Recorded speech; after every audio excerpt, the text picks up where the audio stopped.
Hello दोस्तों, मैं रवि रांकावत, आपका फ्रेंड और इंग्लिश एजुकेटर। कैसे हैं आप सब लोग? आई होप आप सभी बढ़िया होंगे और मेरी क्लास को एंजॉय कर रहे होंगे। दोस्तों, आज हम 12th क्लास के ग्रामर के एक टॉपिक के बारे में डिस्कस करेंगे जिसका नाम है फ्रेजल वर्ब। अब फ्रेजल वर्ब क्या होता है पहले ये समझिए कि एक शब्द आया फ्रेज। फ्रेज होता है शब्दों का समूह और वर्ब का मतलब होता है क्रिया। तो वर्ब के साथ हम प्रीपोजिशन या एडवर्ब जोड़कर और फ्रेजल वर्ब का निर्माण करते हैं। और जो एक्चुअल में वर्ब का अर्थ होता है या उन शब्दों का जो अर्थ होता है उससे भिन्न अर्थ निकलता है। तो चलिए बात करते हैं फ्रेजल वर्ब की।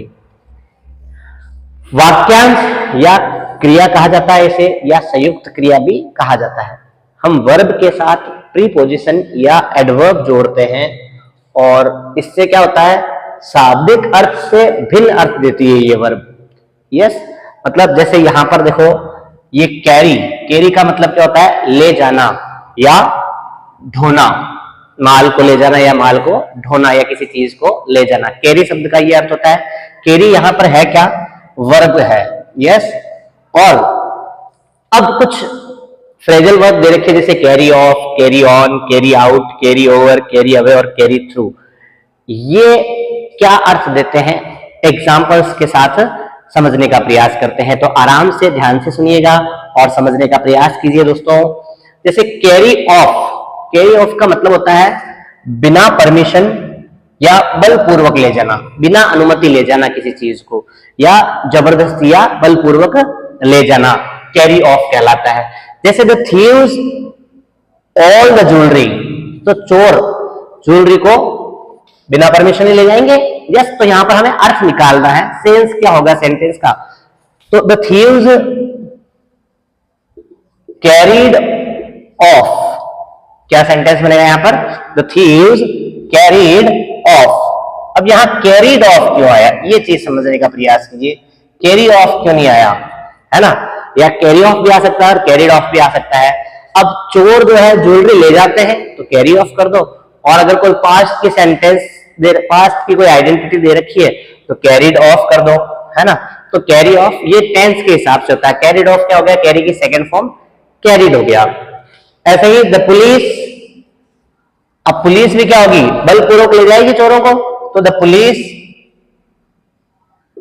कैरीड ऑफ द थीव्स या क्रिमिनल्स, है ना, पुलिस क्रिमिनल को बलपूर्वक ले गई। यस, ऐसे ही अगली फ्रेजल वर्ब है कैरी ऑन। कैरी ऑन का मतलब होता है जारी रखना। जैसे I am, my class is carry on, मेरी क्लास जारी है ना। तो ऐसे एग्जाम्पल देखिए, आई कैन माई स्टडी, मैं अपनी study, I can carry on my study, मैं अपनी स्टडी जारी रख सकता हूं। अब यहां पर कैरीड आ सकता है क्या, जी नहीं। देखो ध्यान रखना, कैन यहां पर क्या है, मॉडल है, और मॉडल के बाद में अगर फ्रेजल वर्ब पूछी जाती है तो हमेशा क्या आता है, मॉडल के बाद में वर्ब की फर्स्ट फॉर्म ही आती है। यस, ऐसे ही देखो, इफ यू वांट, अगर तुम चाहो, यू कैन योर बिजनेस, तो अपना बिजनेस बलपूर्वक कर सकते हो या बिना परमिशन कर सकते हो। तो if you want you can carry on your business, अगर तुम चाहो तो अपना बिजनेस जारी रख सकते हो। बात समझ में आई क्या दोस्तों, पक्की बात। तो चलो आगे बात करते हैं, अगली बात करते हैं, आराम से समझते हैं। कैरी आउट, कैरी आउट का मतलब होता है पालन करना या निर्देशों के अनुसार काम करना, यानी इंस्ट्रक्शंस के अनुसार काम करना या किसी नियमों का पालन करना। उसके लिए हम किसका यूज करते हैं, कैरी आउट का यूज करते हैं। एग्जाम्पल के माध्यम से समझने का प्रयास करते हैं। My wife my orders yesterday, my orders यानी मेरे आदेश, मेरी वाइफ मेरी लुगाई ने क्या किए, पालन किया। यस्टरडे यानी कल, मतलब पास्ट टेंस है तो सेकंड फॉर्म आएगी यहां पर, ये समझने का प्रयास कीजिए। My wife carried out my orders yesterday, कल मेरी पत्नी ने मेरे आदेशों का पालन किया। जिंदगी में पहली बार है, नहीं जिंदगी में पहली बार नहीं, करती है ना, इतनी खराब नहीं है ना। चलो आगे देखो, द सर्वेंट्स द इंस्ट्रक्शंस, जो नौकर होते हैं वो क्या करते हैं, निर्देशों का पालन करते हैं। तो the servants carry out the instructions, servants जो है, नौकर जो है, कैरी आउट द इंस्ट्रक्शन, निर्देशों का पालन करते हैं। अब यहाँ पर कैरीड आउट भी कर सकते हैं और कैरी आउट भी कर सकते हैं, प्लूरल है तो यहाँ पर कैरी कर दिया हुआ प्लूरल आ जाएगी। यस, ऐसे ही अगले फ्रेजल वर्ब की बात करें, कैरी ओवर यानी स्थगित करना, है ना। कोई मीटिंग है, कोई क्लास है, उसको स्थगित करना। तो जैसे देख सकते हैं, the committee the meeting yesterday, committee ने मीटिंग को क्या कर दिया, स्थगित कर दिया। तो यहां पर क्या कर सकते हैं, द कमिटी कैरीड ओवर। अब कैरीड ओवर क्यों किया, यस्टरडे है तो सेकंड फॉर्म लगा दी, है ना। एग्जाम में आपको दो ऑप्शन दे रखे होंगे, कैरी ओवर या कैरी ऑन या कैरी ऑफ, ऐसे कुछ ऑप्शन दे रखे होंगे, उनमें से आपको चूज करना है। यस, तो यहां पर क्या आ जाएगा, carried over. Committee carried over the meeting yesterday, committee ने कल की जो मीटिंग थी वो क्या कर दी, कैरीड ओवर कर दी, मतलब स्थगित कर दी। बात समझ में आ रही है क्या दोस्तों? अच्छा, चलो, मुझे पूरा विश्वास है कि आप सब इंटेलिजेंट है जो भी देख रहे हैं, है ना, और अच्छे से आपको समझ में आ रहा है। और अगर कोई बात समझ में ना आए दोस्तों तो कमेंट करके मुझसे पूछिएगा, मैं निश्चित रूप से आपके सभी कमेंट्स का जवाब दूंगा। डेफिनेटली आपको सारी चीज समझाने का प्रयास करूंगा। तो मेरे साथ बने रहिए और देखते रहिए इंग्लिश विद रवि गुरु। तो कैरी अवे, कैरी अवे का मतलब होता है लुभाना।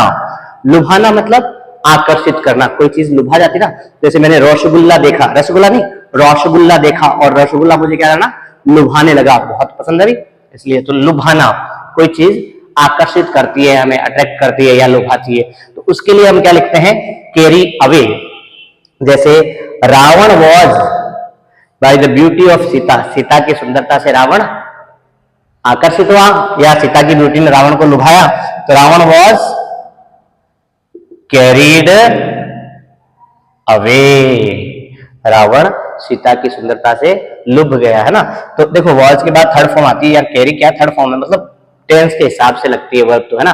तो यहाँ पर कैरी अवे समझ सकते हैं सिंपली हम। यस, तो Ram was carried away by the beauty of Sita, passive sentence है इसलिए वॉज वर्ब के बाद थर्ड फॉर्म आ गया। यस, ऐसे ही बात करते हैं कैरी थ्रू। अब कैरी थ्रू का मतलब क्या होता है, कैरी थ्रू का मतलब होता है किसी काम को पूरा करना या अंत तक सपोर्ट देना। मैं आपके साथ अंत तक बना रहूंगा, आपके एग्जाम तक आपका सपोर्ट करूंगा। तो यहां पर मैं क्या कहूंगा, I will carry through your exams. Yes, अब देखते हैं example, always the work you have taken, जो काम तुमने लिया है उसे हमेशा क्या करें, काम का पालन करें। काम का पालन थोड़ी होता है, काम को बलपूर्वक करे, नहीं, काम को बलपूर्वक, काम लुभाता है, नहीं, काम को स्थगित करे, जो भी काम लेते हैं स्थगित कर दे, नहीं। तो यहां पर ऑप्शन में से क्या बेहतर रहता है, कैरी थ्रू। तो यहां क्या आ जाएगा, always carry through the work, हमेशा उस काम को पूरा करे, यू हैव टेकन, जो तुमने लिया है। तो यहां पर क्या आ जाएगा भाई, कैरी थ्रू आ जाएगा। अगला देखो, his wife his life in his misfortunes, यहां पर एफ आ जाएगा ना। तो उसकी पत्नी ने, हिज वाइफ, उसकी लुगाई ने क्या किया, हिज लाइफ, उसके जीवन में, इन, यहां माई की जगह हिज कर दो, ज्यादा बेटर रहेगा, है ना। यहां क्या कर दो भाई, हिज, क्योंकि माई वाइफ होता तो माई हो जाता, है ना। हिज वाइफ कैरी थ्रू, अंत तक सपोर्ट किया, तो यहां क्या आ जाएगा भाई, हिज वाइफ कैरीड थ्रू, उसकी वाइफ ने अंत तक सपोर्ट किया, हिज लाइफ, उसके जीवन में, इन हिज मिसफॉर्चून्स, मतलब उसके बुरे समय में, दुर्भाग्य के समय में। तो उसके दुर्भाग्य के समय में उसकी पत्नी ने उसका सपोर्ट किया, अंत तक किया। तो यहां पर क्या आ जाएगा, कैरी थ्रू या कैरीड थ्रू। क्लियर है क्या? चलो, I have my work already, तो अब यहां पर क्या सेंस दे रहा है, पूरा होगा, पूरा कर लिया। तो मैंने अपना काम पूरा कर लिया है। तो I have carried through my work already, यहां ऑलरेडी आया, हैव के बाद में थर्ड फॉर्म आती है, इसलिए हमने कैरीड लगाया। तो दोस्तों ये बात हुई अपने यूज ऑफ कैरी। कैरी से जितनी भी फ्रेजल वर्ब बनती है उनको हमने डिटेल से डिस्कस कर लिया है। क्लास 12 इधर इट इज सीबीएसई और आरबीएसई दोनों के अंदर यही चीजें दे रखी है सिलेबस के अंदर, तो आप डिटेल से इन चीजों को समझ सकते हैं। और अगर कोई बात समझ में नहीं आई है तो आप कमेंट करके मुझसे पूछिए, मैं निश्चित रूप से सारे कमेंट का जवाब पक्का दूंगा। तो लाइक कीजिए, शेयर कीजिए और सब्सक्राइब कीजिए वीडियो पसंद आया हो तो। Thank you so much, have a nice day everyone.